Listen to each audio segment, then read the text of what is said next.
Are you a business owner stuck in fear, doubt, and worry about what the marketplace will look like in the future? Then this show is for you. Strap on your seatbelt and get ready to disrupt and innovate. Here's your host, Lisa Levy. On today's episode of Disrupt and Innovate, I am thrilled to welcome Lynn Daniel, founder and CEO of the Daniel Group, a firm that has been transforming customer satisfaction and strategic planning since 1989. Lynn and the Daniel Group specialize in customer satisfaction measurement, management services, and strategic planning, all essential tools for driving growth and creating loyal customers. In addition to being an accomplished entrepreneur, Lynn is a thought leader whose work has been featured in publications like the New York Times, Inc. magazine, and the Journal of Business Strategy. Get ready to learn from a true expert in customer experience and satisfaction and business strategy. Lynn, welcome to the conversation. Lisa, thank you so much. I'm looking forward to our talk today. I am so excited. My audience knows this is a topic that's near and dear to my heart, and I love different perspectives. And you've been working in this space longer than it's been a trend. In the last 10 years or so, customer experience journey, it's probably more like 20 years as I'm really thinking about the time span, but I've just aged myself a little bit. Customer experience, customer journey, being customer centric and putting the customer at the center of our universe is what every entrepreneur needs to understand to really be able to grow and scale at will. Tell us why what you're doing now is important and describe for us a little bit about your approach. Sure. I think CX has become ever more important over the years. And a big reason why is product differentiation, which when I got out of business school many years ago was a big topic. How do we differentiate around the product? Well, now you can get products that are really good most any place in the world. If you think about in 1970s, if you wanted a really nice car, you had a really small handful of choices. Now you've got a multitude of choices. So if companies are going to succeed, they've got to look for other ways to differentiate themselves. And so obviously the getting that customer to really like what you sell, really like what you do is so critical. And very specifically, there's some other reasons to, I think, pay attention to CX. I'm working on a presentation given in Orlando in January. And one of the things I'm going to talk about is referral activity among customers. We talk to a lot of customers of our clients each and every day. Most of our work is by phone, not all. But we started years ago asking the question of not just the net promoter question or likelihood to recommend, but have you actually referred in the last 6 months? So what we found is that depending on the market, somewhere between 30 and 35% of the people we talked to said, yes, I have referred. But it's only those who are the most satisfied when it comes to likelihood to recommend. So it's the 9s or 10s who give that recommendation. So we know these people can become a large part of your marketing effort if you manage them well. And it all starts, frankly, with CX.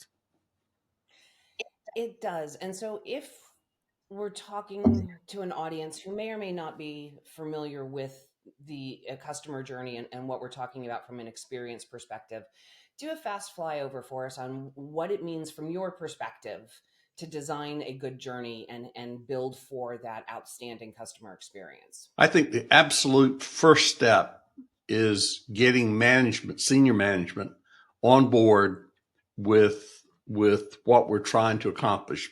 Because managers today, people today who working in companies have a multitude of things they could do. So managers have to sort of establish what are our priorities and where does this priority called CX fit in with all the other multitude of things that I'm doing. So that's absolutely the first step. Obviously, you've got to get valuable feedback, unbiased feedback from your customers, especially in the world that we work in, which is B2B industrial kinds of companies. Sometimes there's a hesitancy to bring up the negative things that customer may have on his mind. Why? Because knows that he's got to continue to work with that company, that maybe they bought a big piece of equipment from them. So they're going to need to continue to go back to that company and get help to keep it working. So there's sometimes a reluctance to tell someone at the company what's really on their mind. So you've got to have a really good way to get to the customer and get them to tell you what's on their mind. Lastly, I think it's important that you respond. And when I respond, there are two elements to that. One is if the customer says, "Hey, I got a problem with this last service. I got a problem with this last product." Or the customer says, "Hey, I need something. I need to buy something from you." It is so important to respond in those situations promptly. Even if it's a problem, you may not have the answer or solution to the problem, but at least contact the customer and say, "Hey, I got this email or I got this feedback from you. Let me do a little research. I'll be back in touch with you." And then I think the other part of that looking at information is really trying to understand from this collection of feedback that you're getting, where are the things we really need to work on? What are the priorities that we must focus on first? Because you'll get a whole list of things, but what we're finding is there are about 3 or 4 things, 5 things that really do drive customer experience feelings, and I emphasize the word feelings about a provider.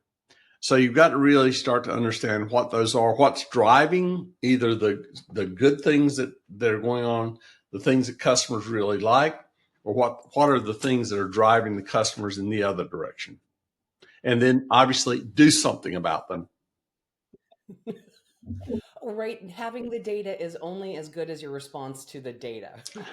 Having the data, I can. It's interesting. Sometimes I think people think they have a CX program if they have a survey process going on. Well, that's about 25% of it. The rest of it is how you use that data, how you analyze, how you get the feedback from the customer, and actually do something about it. Because one thing about customers, they want to see change. If they have an issue, if they have things that they don't like, and you call them and ask them, well, give us your feedback, and then you do nothing with it, then customers pretty quickly tune out. And I think it's getting the tune out is happening faster and Yes. faster. And especially when we talk about personal, products and services that we as individuals use, that churn is really, really fast today. Yes. When you're talking and looking at your client base, which are larger businesses, it is a B2B interaction. Tell me a story about a journey that you've been on with one of your clients. I know you have several that have been with you for years. Yeah, that's interesting. I can think of several. One in particular, they were sort of laggards on their performance, whether it was promoter score, whatever performance metric you want to look at. They were laggards. And I think they were laggards because a lot of I first mentioned the importance, the absolute necessity of having senior management engaged in that whole effort. Senior management was really not as engaged as they needed to be. So about 4 or 5 years ago, there was a change in leadership. They got very engaged in it, and they also put some resources behind this effort. And now you're seeing a real big difference in this company. They're not where they want to be. They're not where they can be, but they really are making some strides. And I guess one other quick story I will tell you is a large OEM that we work with, global company. We work with their U.S. operations currently, and they have had, well, they've just had some financial difficulties over the years. They've gotten those behind them. Probably 7 or 8 years ago, the senior team that was there then made CX one of the 5 key things they wanted to accomplish. And they said, we want this company to be known as the provider of excellent service in the particular industry they're in. Um, the company was bought out by another company, and the management team that moved in is even more concerned and focused on CX. So they're driving the needle now. They don't have any hard numbers to show you. The swing is not up yet, but it's moving in the right direction. And I think it's largely because you've got a senior management team that gets CX and they want to do something about it. And they want to do something about it for their customers because they know it's going to make them money in the long run. And I apologize, there's background noise happening in my space today. Um, that journey, take us through how you engage with a client the first time and get them into the right mind space and the work effort. Well, it varies a little bit, but I'll give you a typical example. The first thing we have to do is obviously get the data feed process working. So we're going to be tied up with some of their IT people to get information. We'll be training them on our platform, which doesn't take that long, but there's still some training needed. We'll be running through to make sure we've got the feedback for a location A going to the right location to the right survey. Once we get the survey process going, then the next phase is sort of surprise. I call it surprise phase, Lisa. Um, and it goes 2 ways. One case, I've heard people say to me, I didn't realize we were that bad. And then in other cases, I've had managers say to me, I didn't realize we were that good.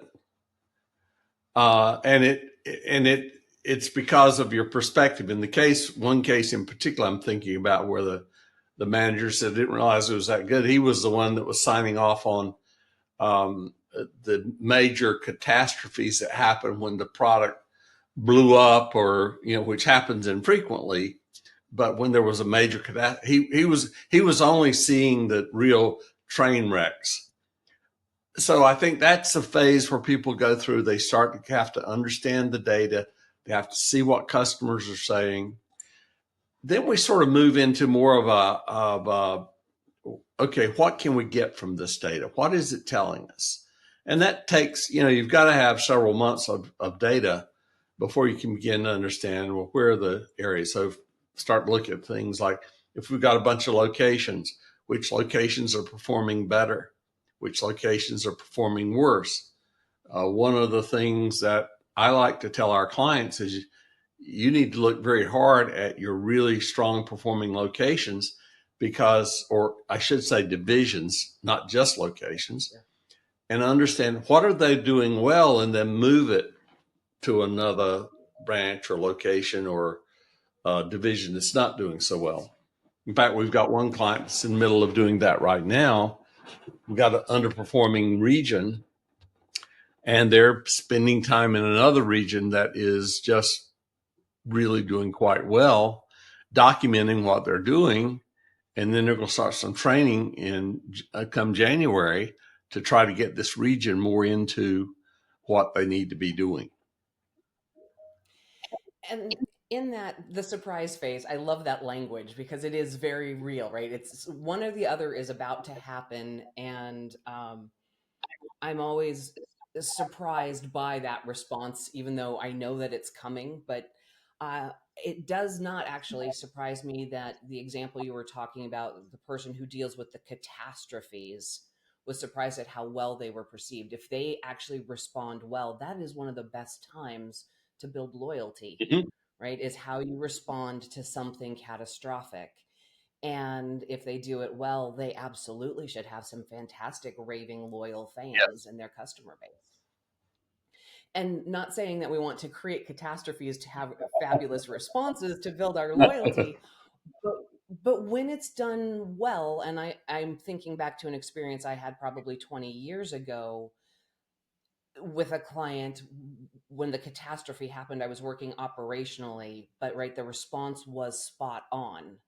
And customers who were loyal to begin with are now lifetime customers. And it is a powerful impact in that. Um, when you're talking about senior leaders being engaged, when you first started down that path, there was the little voice inside of my head that's naughty saying, yeah, you need to tell them to get out of their own way. It was the first thought that went through my mind of what I thought you were going to say. But that sponsorship from the top is critical, but they also do need to step away and let everybody else do the work. Yes, yes, very much Because so. every time I've worked with a team that starts out with, we know what we need to do, we know all of these things, everything that they think they know, when they go out and talk to their customers, right? Everything they assumed is absolutely wrong. Right. So the criticalness on that voice of the customer and really continuously speaking and hearing and refining based on what they are saying, I think is a cornerstone to this whole process and the long-term effectiveness of it. Yes, yes. And so when you're working with client organizations that think they know what's happening, how do you get them to change their perspective and open up to what they think they know might be wrong? The best way to do that is go to the facts, look at the data. Uh, I'm thinking about some clients that I've had that experience with, where they're sort of pounding their chests and saying we're great, we're good, and then you start getting feedback, and the customers are saying, "No, you really aren't that good," and it really, what I have to do in working with clients like that is get them to look at the data. If it's one or two customers, okay, yeah, you push that aside. But when you start looking at a collection of customers, and by the way, Lisa, it does not take many customer interviews before you start to see a trend. And so that branch that you thought was such a great performer, no, it's not. There's a story, it's a podcast called Customer Confidential, and they interviewed a guy that was with early on with Enterprise, which was the leader in really customer experience. And this guy was trying to sell the management on a formal measurement program. And they said, well, no, we don't really need to do that. We think we're pretty good, so we don't need to do that. So he finally convinced them to do a pilot program. I think they're going to spend $2 million for part of this. And so before he got started with the feedback, he asked each manager that to grade the locations in terms of their CX experience. So, and then he compared that to the results from customers that came in and gave them feedback. And he said it was a coin flip. There was the manager could just as easily get it right as they could. The manager group could just as easily get it right as they could wrong. So they thought what these locations that were performing well were not necessarily performing well. And some of the ones that were, sort of down the totem pole in their minds, that was not the case. But they couldn't tell which one it was. So it's one of those things where you have to focus on facts. You may not like what the customer has to say, but the customer is going to give you feedback. And yes, is some of it biased and some of it unfair? Yes, it's true. But generally, we do not find customers they don't have the time to spend playing games with you. Yes, there are a few, but generally they're small in number. Customers really come to give us feedback that we can relay to our clients because they want to see the client that we're working for, perform better. Remember, they've got, in the world we live in, they've got a real interest in having that provider do the best job possible. Lynn, I know that most of your clients are larger businesses and national, regional footprints. They're big boys in the scheme of things. Many of the members of the audience are smaller businesses that are growing. Can we talk for a couple of minutes about the impact it has to design CX from the beginning and how much easier it is to do at the beginning than when you are a multi-million or multi-billion dollar company and you try to recreate it and fix what you didn't have? It's ever so much easier to start with the customer in mind. That outside in thinking is so critical. So, first thing, Lisa, I would say to anyone that's an entrepreneur is pay careful attention to the people that you hire. Because you really do have to have people, even if they're sitting behind a desk and answering a phone, um, and doing whatever, you got to have people with some empathy. They've got to be able to think about what it's like for that customer's journey. Well, why did the customer complain about that hole in the pavement when they were pulling in on their semi? Well, the hole in the pavement could upset a load potentially, or could damage something. So yeah, that matters to the customer. But getting people to think about what the customer is going through is so critical. And that, frankly, is a real shortcoming, I think, of a lot of businesses, especially startups. And the reason I say that, I think a lot of the startups that we work with, what we come in contact with, I should say, don't necessarily work with them.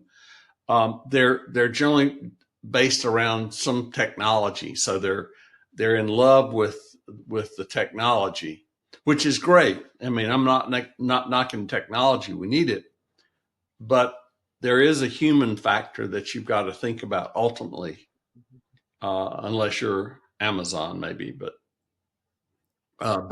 I think even Amazon really needs to remember that their customers yes, are what make their business yes, happen. And yes, uh, yeah. and I believe they're losing sight of that right now, but that's a personal opinion.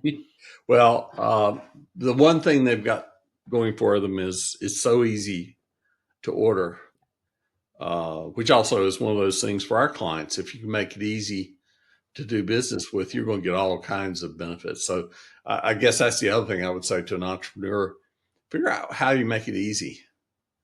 Just don't complicate things. Just how do you make it easy for the customer? Fabulous.